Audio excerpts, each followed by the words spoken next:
বিসমিল্লাহির রহমানির রহিম। আইনুদ্দিন আল আজাদের পরলোক গমন। যেভাবে তিনি চলে গেলেন, একটি অনুষ্ঠানে যোগ দেওয়ার উদ্দেশ্যে তিনি শুক্রবার সকালে প্রাইভেট কার যোগে পূর্ণভূমি সিলেট তাফসীর মাহফিল থেকে খুলনা যাচ্ছিলেন।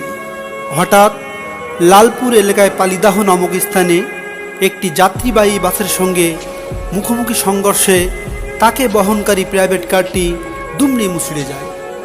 এতে ঘটনাস্থলেই নিহত হন তার কার চালক আসলাম শেখ, আর গুরুতর আহত হন শিল্পী আইনুদ্দিন আল আজাদ।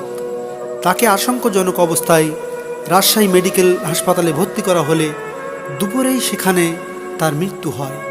ইন্না লিল্লাহি ওয়া ইন্না ইলাইহি রাজিউন। তিনি এক ছেলে ও এক মেয়ে সহ অসংখ্য ভক্ত রেখে গেছেন। মৃত্যুকালে তার বয়স হয়েছিল মাত্র ৩৫ বছর।